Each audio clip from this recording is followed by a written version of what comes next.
Reservation bill అడ్డుకునేందుకే BJP ప్రభుత్వం కుంటి సాకులు చెప్పి తప్పించుకుంటుందని నెల్లూరు జిల్లా మహిళా Congress president, town president doctor Yashodhara విమర్శించారు. జాతీయ మహిళా కాంగ్రెస్ అధ్యక్షురాలు ఆల్కా లాంబా ఆధ్వర్యంలో ఢిల్లీ జంతర్ మంతర్ వద్ద జరిగిన నిరసన కార్యక్రమంలో పాల్గొన్నారు. మహిళా రిజర్వేషన్ బిల్లు తక్షణమే అమలు పరచాలని వారు డిమాండ్ చేశారు.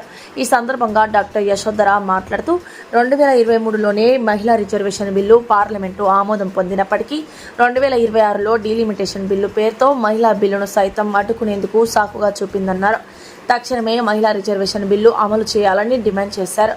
ఈ కార్యక్రమంలో డాక్టర్ పల్లం రెడ్డి యశోధర, కాంగ్రెస్ నాయకుడు సంజయ్ కుమార్ తదితరులు పాల్గొని మీడియా సమావేశం నిర్వహించారు.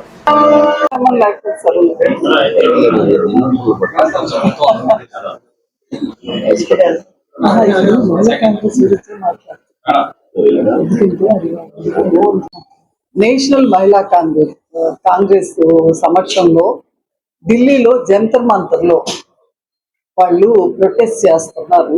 ఏంటంటే మహిళా రిజర్వేషన్ బిల్లు 106 అమెండ్మెంట్ అనేది 2023లోనే బిల్లు పాస్ అయిపోయింది. సో పాస్ అయిపోయిన బిల్లును తీసుకొని వచ్చి 2026లో డీలిమిటేషన్ దాంతో కలిపేసి పెట్టి ఇది పాస్ అయి ఈ రెండు క్లబ్ చేసి మీకు మహిళా బిల్లు కావాలంటే ఇది కూడా మీరు పాస్ చేస్తేనే అది అని పెట్టి అసలు పాస్ అయిపోయిన బిల్లును మళ్ళీ తీసుకొని వచ్చి పెట్టి మీరు డీలిమిటేషన్ ఒప్పుకోకపోతే మేము మహిళా బిల్లు పాస్ చేయమన్నట్టు పెట్టేస్తున్నారు, ఆపేస్తున్నారు. అసలు దానికి దీనికి ఏం సంబంధం? డీలిమిటేషన్ చెయ్యాలి అంటే ఎప్పుడు కూడా పద్ధతి ఏంటంటే సెన్సస్ అన్ని తీసిన తర్వాత అప్పుడు జనాభా లెక్క ప్రకారం అప్పుడు వెంటనే డీలిమిటేషన్ చేయడం అనేది పద్ధతి. అసలు దానికి పద్ధతి పాడు లేకుండా నేను ఇప్పుడు వెంటనే మాకు ఎస్పెషల్లీ ఈ డీలిమిటేషన్ తో నంబర్ ఆఫ్ సీట్స్ పెంచి, సో మనకి ఇప్పుడు ఉండే 500 చిల్లర సీట్ల నుంచి వాళ్ళు 800 దాకా, ఇంచుమించు 800 సీట్ల దాకా ఏం చేస్తున్నారు. సో ఇంచుమించుగా డబుల్ దా కాకపోతే 75% ఇంక్రీజ్ ఉంది.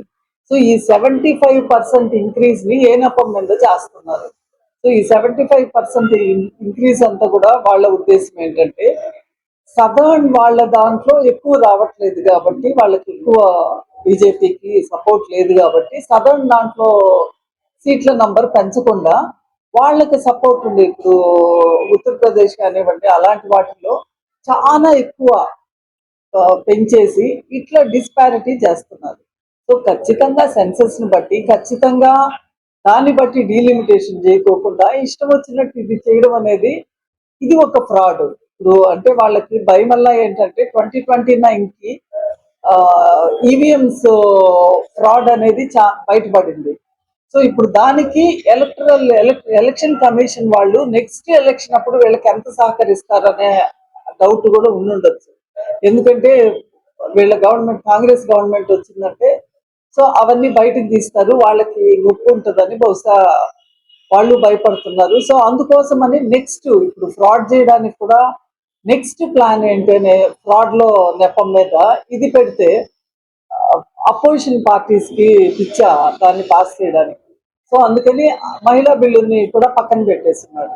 సో ఇప్పుడు మహిళా కాంగ్రెస్ వాళ్ళు ఈరోజు జంతర్ మంతర్లో అసెంబ్లీ చేసేది ఏంటంటే మహిళా కాంగ్రెస్ బిల్లుని అవి ఈ రోజు నుంచే 33% రిజర్వేషన్ పెట్టండి.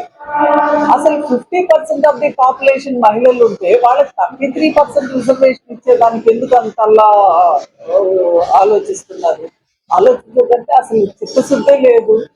సో అది పోస్ట్ పోన్ చేయడానికి అది ఇష్టం లేక, మహిళా బిల్లుల్ని తీసుకొచ్చేదానికి ఇష్టం లేక వాళ్ళు ఇలా గందరగోళాలు చేస్తున్నారు. సో నేను రిక్వెస్ట్ చేసేది to all my respected colleagues, Nellore citizens, దయచేసి అందరు మహిళలు కూడా, సో వర్క్ ప్లేస్ లో వివక్ష ఉంటుంది, స్టూడెంట్ గా వివక్ష ఉంటుంది, అక్కడ వివక్ష ఉంటుంది, ఇక్కడ ఉంటుంది, సేఫ్టీ లేదు, ఇన్ని చెప్తున్నారు. సో ఇది అసలు ఫస్ట్ పవర్ మన చేతిలో ఉంటే మనకు కావాల్సిన ఏంటి అనేది తెచ్చుకోవడానికి ఈజీగా ఉంటుంది. అసలు పవర్ మన చేతిలోకి రానియకుండా చేస్తుండేటప్పుడు దయచేసి మీకు పెద్ద మీకెవరికి ఇళ్లలో ఇబ్బంది చేసేట్టు నేను చెప్పను. ఇళ్లలో పనులు మానేసుకోమని, ఆఫీసుల్లో పనులు మానేసుకోమని కానీ ఏది చెప్పను. ఎందుకంటే యాజ్ ఏ వర్కింగ్ లేడీ నాకు తెలుసు. మన లైవ్లీహుడ్ మనం పని చేస్తేనే మన లైవ్లీహుడ్ నడుస్తుంది. కాబట్టి మనము మన లైవ్లీహుడ్ మానేసి ఏ పని చేయమను. సింపుల్ గా ఒక నంబర్ ఇస్తున్నాము మేము. నంబర్ అనేది దాంట్లో చెప్తారు. సో ఆ నంబర్ కి మీరు ఒక మిస్డ్ కాల్ ఇచ్చినా చాలు మీ మద్దతు తెలియజేసేదానికి. దయచేసి ప్రతి ఒక్కళ్ళు ఈ ఒక్క చిన్న పని చేయండి, ఎందుకంటే ఇది మన కోసం. సో ఇది పార్టీల వైజ్ కాదు, ఎవరైనా సరే ప్రతి మహిళ చేయాల్సిందిగా రిక్వెస్ట్ చేస్తాను. సో అనదర్ థింగ్ ఏంటంటే, నిన్న జంతర్ మంతర్ దగ్గర పాపం 20th వాళ్ళు పార్లమెంట్ మార్చ్ పెట్టుకుంటే పాపం అసలు భయంకరంగా ఎట్లా అంటే జలియన్ వాలా బాగ్, నేను జలియన్ వాలా బాగ్ ని విజిట్ చేసి వచ్చాను. నేను అక్కడ ఫొటోస్ అంటే అది అయిన తర్వాత ఎలా పరుగులు పెట్టారు వాళ్ళు, చెప్పులన్నీ చిందరవందరగా వాళ్ళకి ఉన్నవి, ఎక్కడ వస్తువులు అక్కడ చిందరవందరగా ఎట్లున్నాయో ఆ పిక్చర్స్ చూస్తే ఎలా కనిపించిందో నాకు జంతర్ మంతర్ ప్రొటెస్ట్ దగ్గర సీన్ కూడా అలాగే అనిపించింది. సో వాళ్ళు విపరీతంగా లాఠీ చార్జ్ చేసి పిల్లలు పాపం చిన్న పిల్లలు అందరు 25 ఏళ్ళ లోపల పిల్లలు. సో ఆ పిల్లల్ని అంత హింసించాల్సిన పని ఉంది. వాళ్ళు ఏం తప్పు పని చేశారని కూర్చొని సైలెంట్ గా ప్రొటెస్ట్ చేస్తున్నారు. ఆ పిల్లల్ని ఆ లెక్కన కొట్టి వాళ్ళని జైళ్ళలో పెట్టి, సో వాళ్ళు జైలు బరు చేస్తామన్నట్టు వాళ్ళు ఉన్నారు. సో అంతలా హింసించి అన్ని చేయాల్సిన పనిలే. మనకు ఇచ్చిన మన ప్రజాస్వామ్య హక్కే ప్రొటెస్ట్ తెలపడం అనేది. ఎవరెవరి ప్రజాస్వామ్యంగా గవర్నమెంట్ మీద ప్రొటెస్ట్ చేయడం అనేది మన హక్కు అది. సో అది ఎవరి పార్టీకి వాళ్ళు వినియోగించుకోవడమే. ఈ సోనం వాంగ్చుక్ గారి ఫాదర్ కూడా ఒకసారి ఆయన ప్రొటెస్ట్ చేస్తే ఇందిరాగాంధీ గారు పర్సనల్ గా వెళ్ళి సోనం వాంగ్చుక్ గారి దీక్షను విరమింపజేశారు. అంత పాపం చేస్తున్నారు అని. సో ప్రతి ఒక్కళ్ళు చేసేదాన్ని వాళ్ళు విరమింపజేయగలరా చేయలేరా అదన్నీ సెకండరీ. సోనం వాంగ్చుక్ గారు చాలా ఎడ్యుకేషనల్, చాలా మంచి పేరున్న వ్యక్తి. ఆయనకి గవర్నమెంట్ దిగి వచ్చి సరే వాళ్ళకి ఈగో ప్రాబ్లం ఉందనుకున్నా ఒక గౌరవప్రదంగా ఆయన్ని తీసుకొని పోయి ఇప్పుడు ఆయన ప్రొటెస్ట్ ఇవ్వనే లేదు. సో ఆయన గురించి వరీ లేదు. ఇప్పుడు ఆయన ప్రొటెస్ట్ వదలలేదు. ఆయన ఇప్పటికీ ఆయనకి లైఫ్ థ్రెటనింగ్ ఇది ఉంది. ఆయన అక్కడ కూడా హాస్పిటల్లో ఫుడ్ అది ముట్టుకోకుండా ఉన్నారు అనమాట. సో అంటే అక్కడ పెట్టి మిగతా వాళ్ళని ఆయన్ని సపరేట్ చేయడం కోసం పెట్టిన్నారు. సో ఇంత హరాస్మెంట్, ఇంత ఇవి చేయడం అనేది మంచిది కాదు. సో గవర్నమెంట్ కూడా నా విన్నపం ఏంటంటే దయచేసి స్టూడెంట్స్ కష్టాలు వినండి. స్టూడెంట్స్ వాళ్ళే రేపు మన ఫ్యూచర్. సో మన ఫ్యూచర్ ని మనం రక్షించుకుంటాం. Thank you so much. ఏమైపోతున్నారో వాళ్ళకి పట్టదు.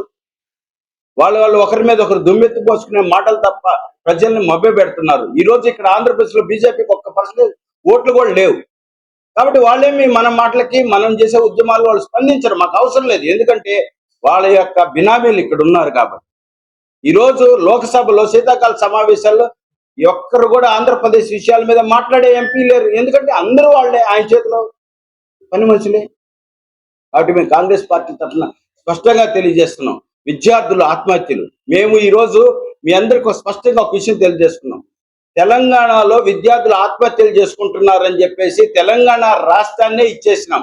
ఆంధ్రప్రదేశ్ లో కాంగ్రెస్ 0 అవుతుందని కూడా తెలుసు. అయినా పర్వాలేదు, విద్యార్థుల ఆత్మహత్యలు ఆగాలని ఆ రోజు సోనియా గాంధీ గారు ఆత్మహత్యలను విద్యార్థులు చేసుకోకూడదని ఒక తెలంగాణ రాష్ట్రాన్ని విభజించి ప్రజల యొక్క కోరిక మేరకు విభజించింది. ఆ రోజు వీళ్ళందరూ కూడా దానికి తందానతానన్నారు. ఈ రోజు అంతా దాక్కొని ఉన్నారు. అయితే మేము ఆ రోజు తెలంగాణని ఆంధ్రప్రదేశ్ లో కలిపింది కాంగ్రెస్ పార్టీ. ప్రజల యొక్క హక్కుల కోసం, అదే విధంగా తెలంగాణ ప్రజలు తెలంగాణ రాష్ట్రం కోరుకున్నప్పుడు ఇచ్చేసింది కూడా కాంగ్రెస్ పార్టీ. ప్రజల హక్కులు, విద్యార్థుల ఆత్మహత్యలు, వీటన్నిటిని కూడా మానవ హక్కుల్ని, అన్ని విషయాల్ని సూక్ష్మంగా పరిశీలించి ప్రజల హక్కులని కాలరాయకుండా కాపాడే ఏకైక పార్టీ కాంగ్రెస్ పార్టీ. అన్ని సామాజిక వర్గాలకి అందరికీ కూడా మా పార్టీ, మా ఇంటి పార్టీ, ఈ దేశాన్ని స్వాతంత్రం తెచ్చిన పార్టీ. కాబట్టి అందరూ కూడా ప్రజలందరికీ తెలుసు. కాబట్టి మనందరూ కూడా కాంగ్రెస్ పార్టీని బ్రతికించుకోవాలి.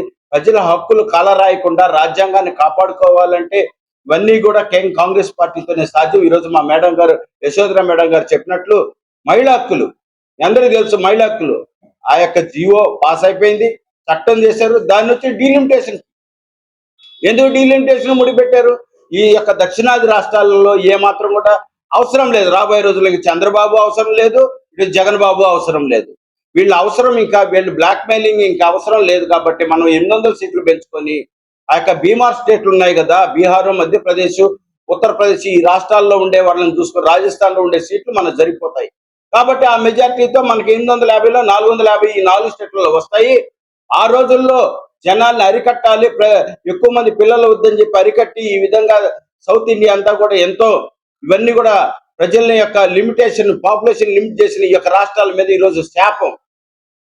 ఈ వీడియో కనుక మీకు నచ్చినట్లయితే లైక్ చేసి షేర్ చేయండి. మరిన్ని లేటెస్ట్ అప్డేట్స్ కోసం మా ఛానల్ ని సబ్స్క్రైబ్ చేయండి.